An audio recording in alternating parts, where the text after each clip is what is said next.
So what was your childhood like, Mukesh?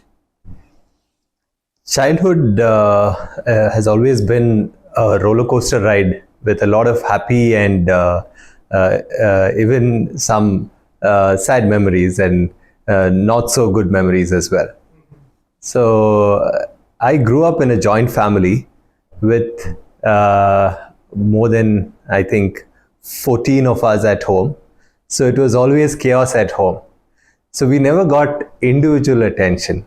It was fun though. We never felt out of place. There was always people at home. Chaos in the morning, chaos in the afternoon, chaos in the evening. So that was as far as my house is concerned. And my schooling, again, I transitioned from one school to the other because my father kept thinking the other school is better than the previous school. So I started with a preschool called Jack and Jill near my house, and then went on to join Royal, I think Concord School near Coles Park for a couple of years, and then he felt St. John's was better, so he moved me to St. John's, and then he felt St. Joseph's was better, then he moved me to Joseph's. So, but no regrets with my schooling as such, and it's been really good as far as home and school is concerned. The challenges I've had as a child was always been getting bullied. So my brother always used to bully me. He used to beat me up. He was stronger, bigger, but I vaguely remember one scene where I managed to put him down and bash him up. I was so proud of myself, but now I'm not. So that was one of those moments where somehow I managed to put my big brother down. So, and I would say studying in an all boys school such as Joseph's is a different experience altogether. You get to be yourself, you get to be naughty, you get to do whatever you want.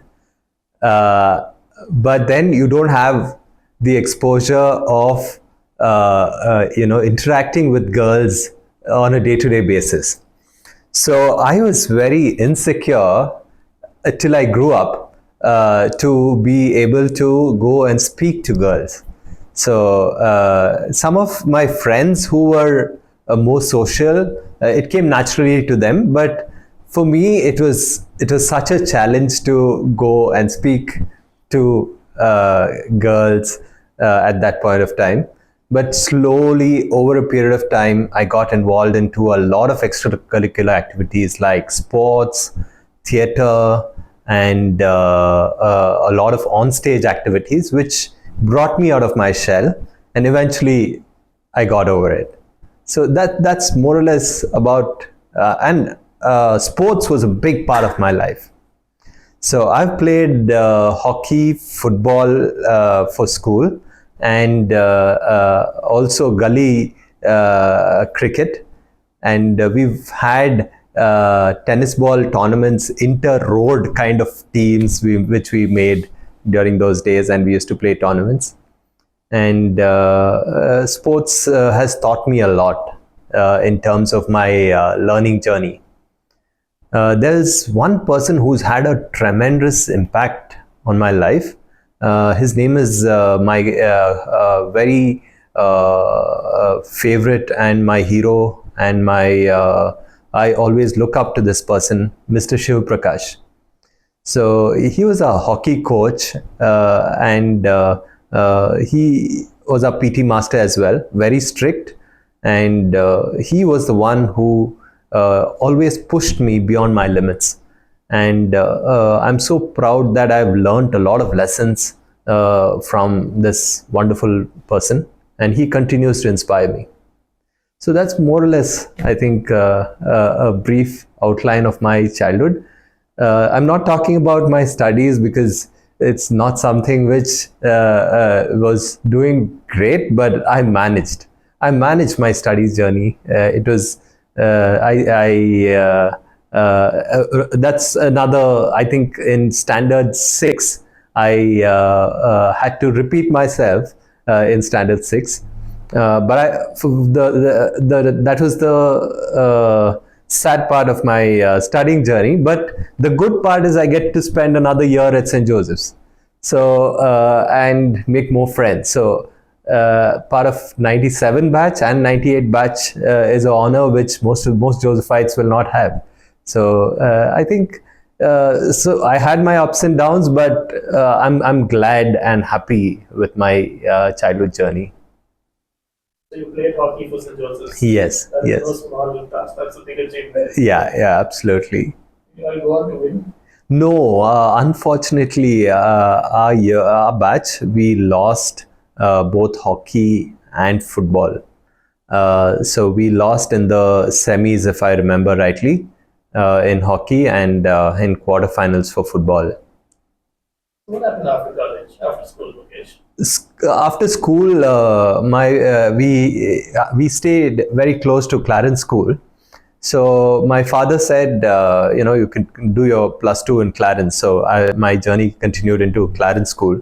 So at Clarence, those couple of years was a culture shock, coming from Joseph's to Clarence, simply because we're so used to being in an all boys school, and then suddenly you have girls sitting next to you.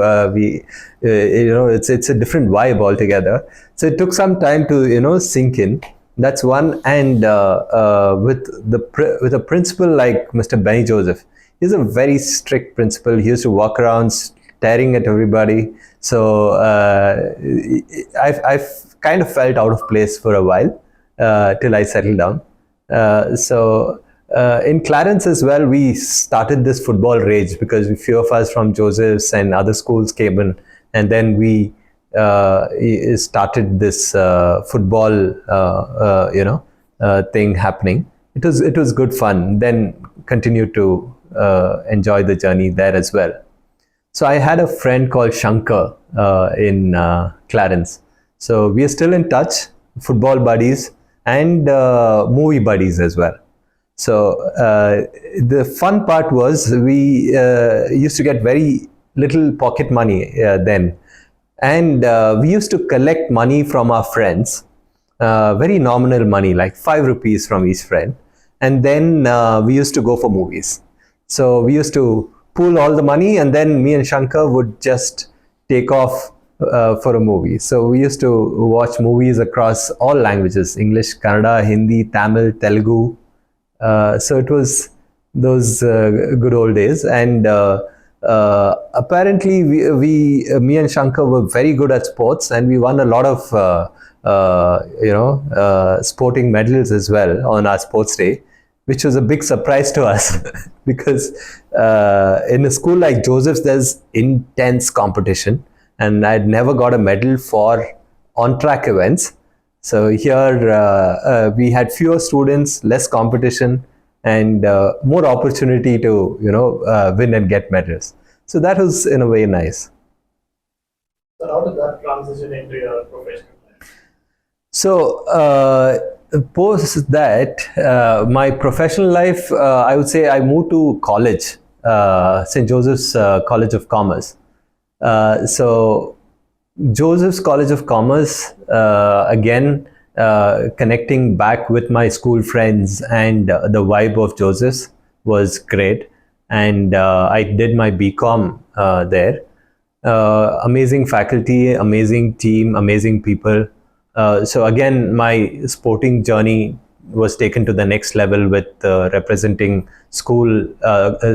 college for football and hockey.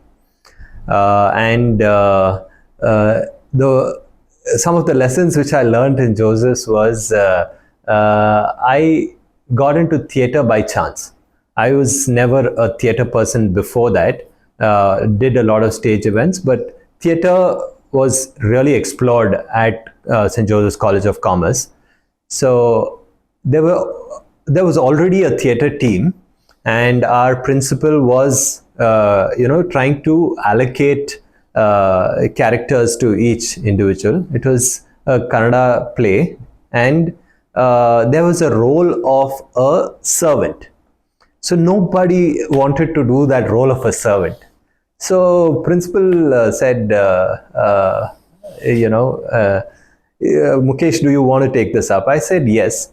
Apparently, that particular role was the hero of the play, and I got to explore that journey of getting on stage and doing really well. I got the best actor as well in the inter college competition, enact, and that kindled a spirit of arts in me, so which was never ignited that much before that particular episode.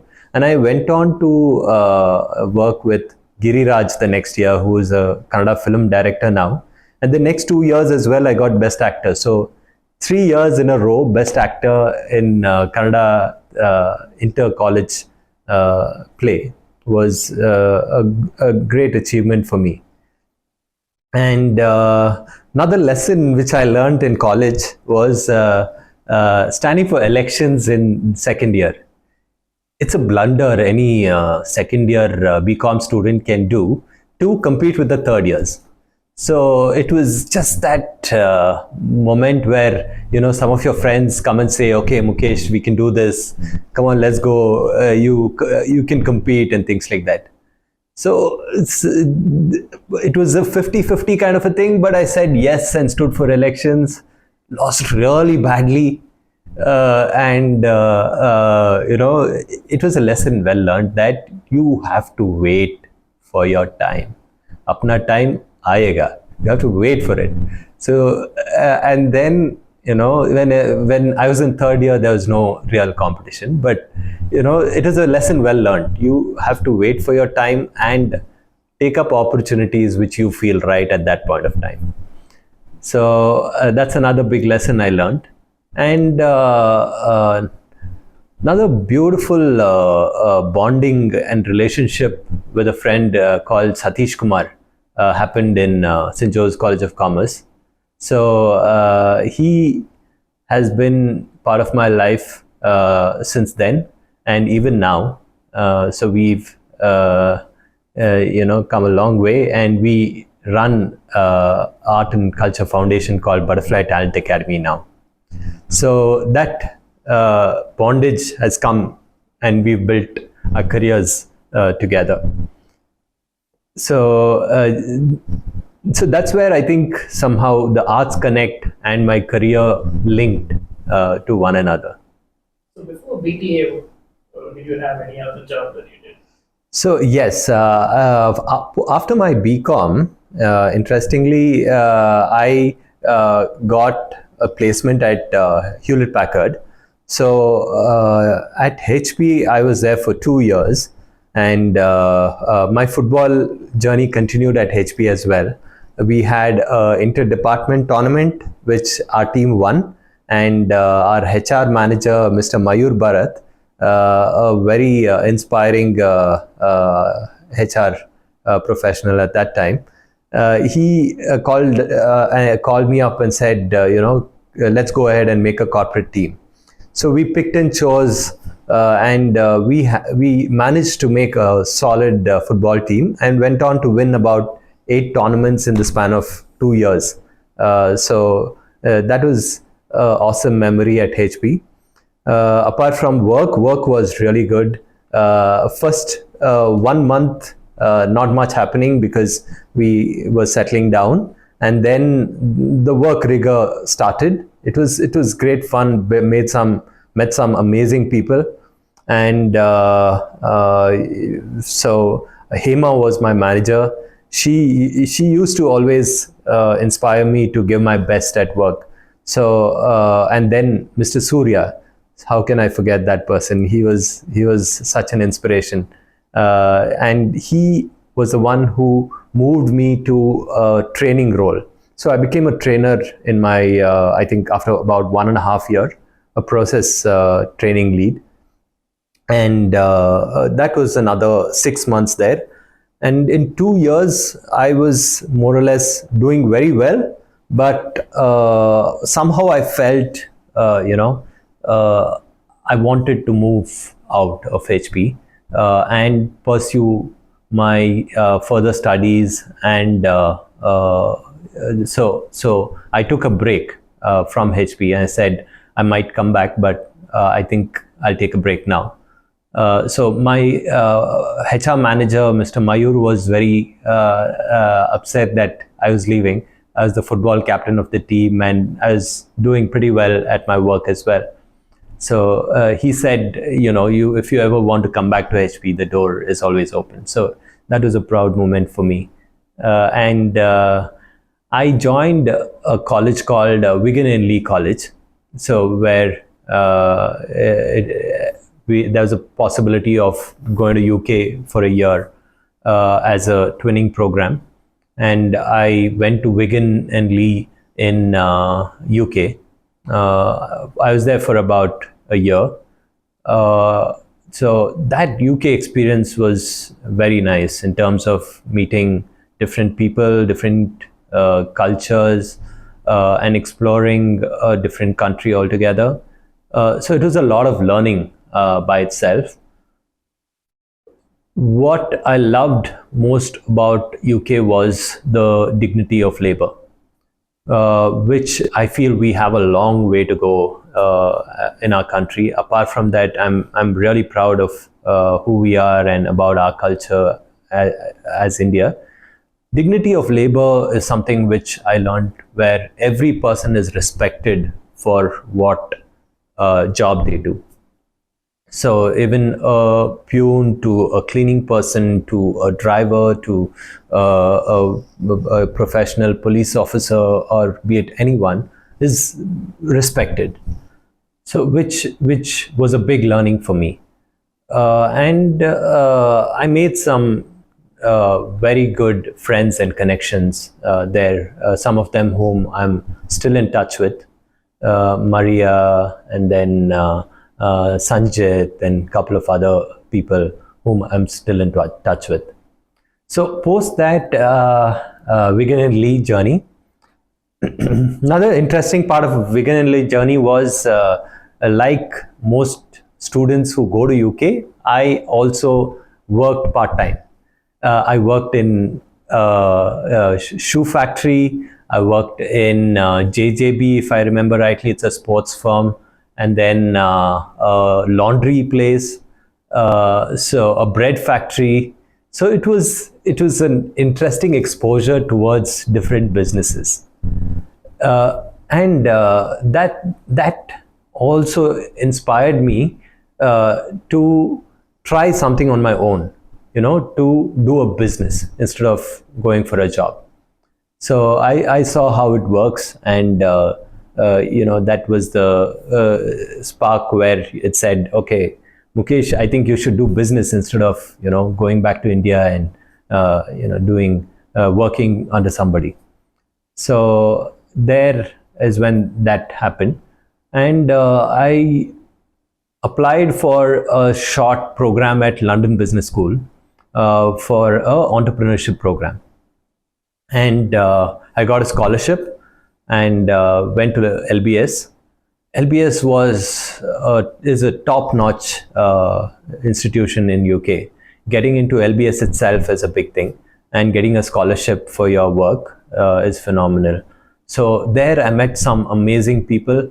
They came in with a lot of business ideas. So my business idea was to bring products of UK to India, and the premium products of UK to India, and sell it online. So that was my business model, which I worked on at that point of time. And it was an immense learning experience. So to get to listen to people from all over the world come and express their ideas, and learn from them, connect with them. And I never wanted to stay in UK for some weird reason. That connect of coming back to India was so strong that I just finished the program and got back. What happened to the business idea? It never took off. So it died as soon as I came back to India. So once I came back to India, I wanted to start something apart from that business idea what I had.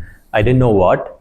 And as I was talking to a couple of my friends, my friend Abhishek Shivram, who is my classmate from Joseph's, said they have a startup connected to corporate services. So I joined that startup. I think this was 2006. So we did really well, 2006, 7, and maybe close to 8. I joined them, wonderful team grew, we did well, and .com burst in 2008. So a couple of our big payments didn't come through, and some internal issues with our operations as well during that time, and we had to wind up in 2008. So 2008, that business wound up again, back to zero, not knowing what to do. Should I get back to HP or any other place to work, or start something on my own? So that was the next question. So there, I think, it was a strong urge to get back to work because there was a pressure from my family. Mukesh, you just join a job, get married, then do what you want.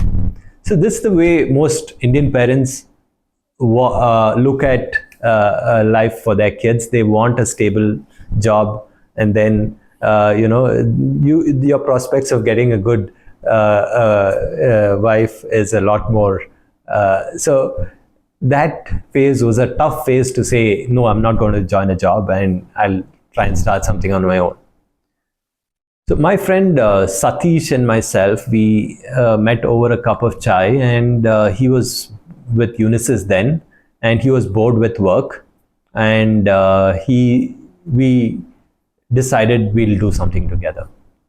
And we apparently got in touch with preschool. Was a big boom then. So we said, let's start this preschool. So we had a connect with a brand called Leap from Hyderabad. So we got down Leap to Karnataka. We set up a center and said we will do franchisees in Bangalore and Karnataka. So that was the vision. We got down Leap. We did well, actually, but not to our expectation. In about a couple of years, we realized that we were not on track, and every principal we hired would leave and start something on their own the next year. So 2 years that happened. Third year, we wanted to explore something different, and that's how Butterfly Talent Academy came in.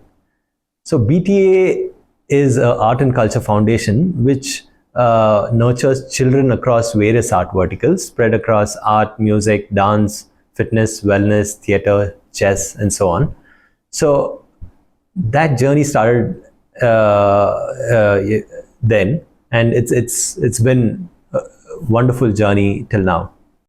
So Leap was we had some conflict with the person who gave us the master franchisee for Karnataka. So we did away with that agreement and started our own brand called Butterfly Kids.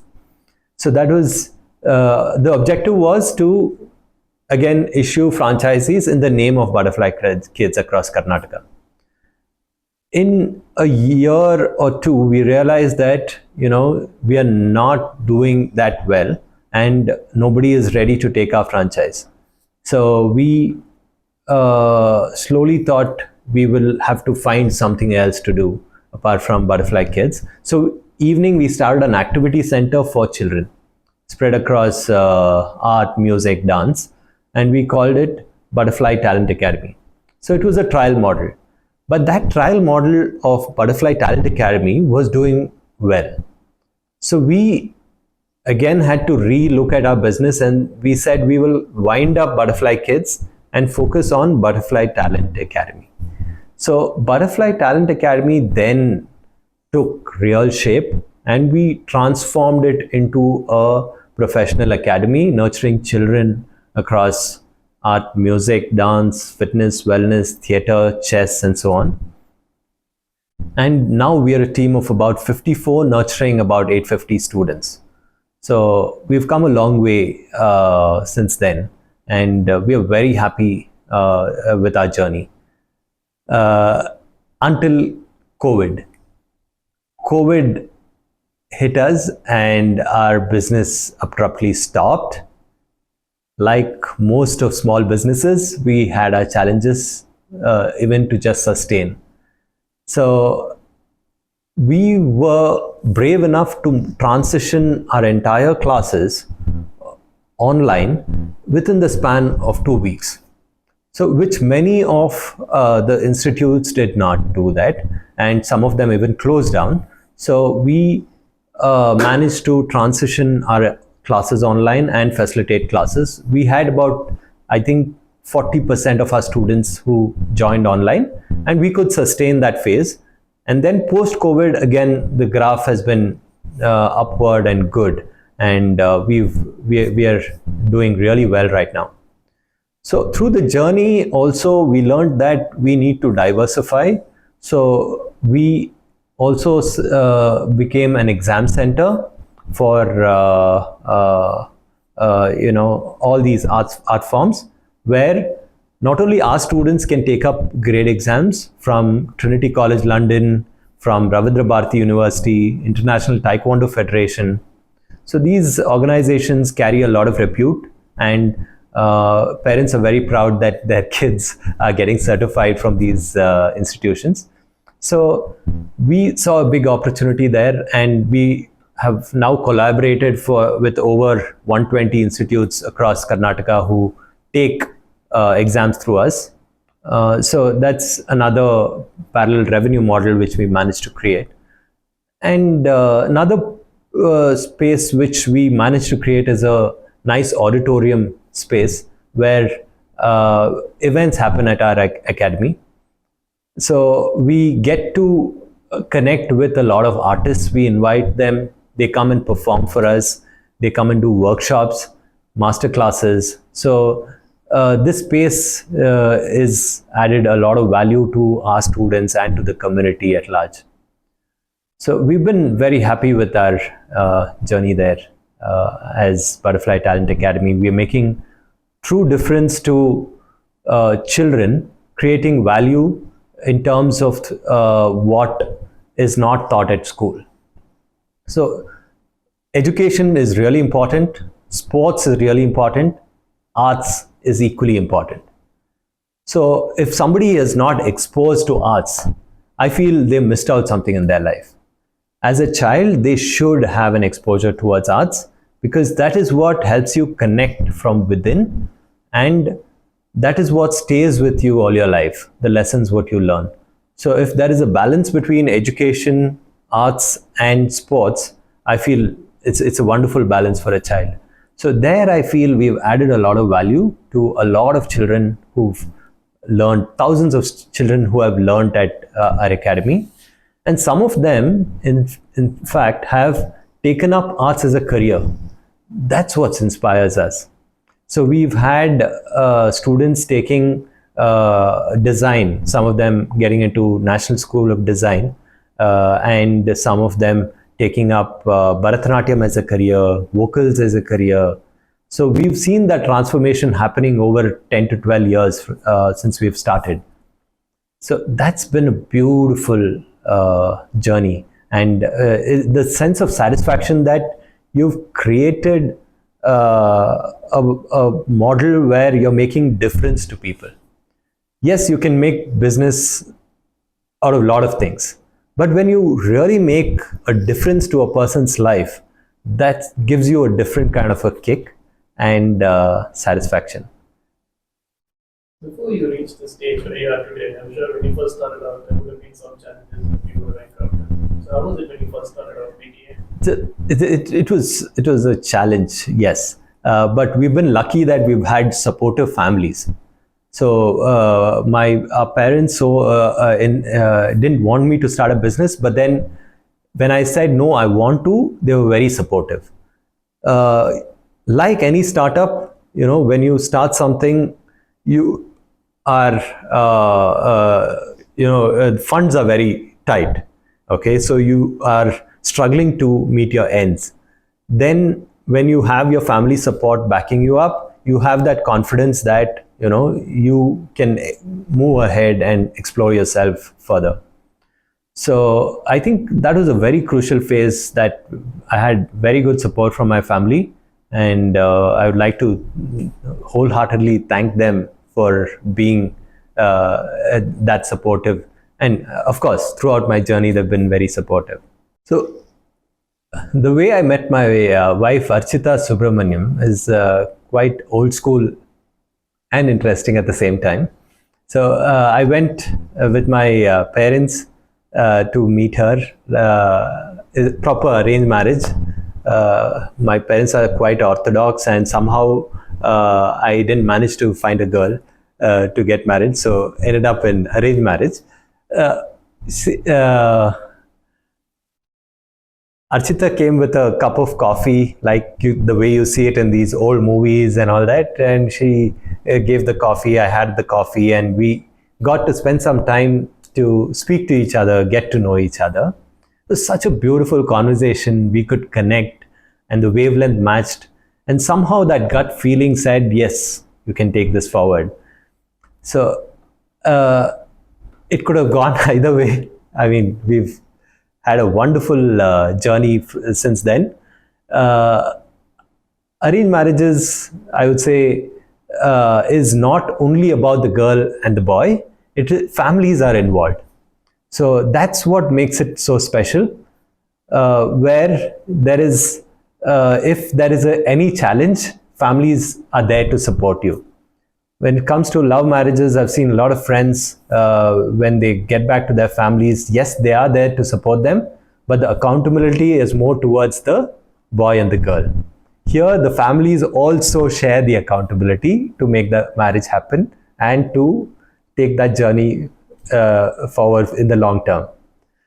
Now, the best part about Archita is she is such a positive person. I could feel that vibe in that conversation.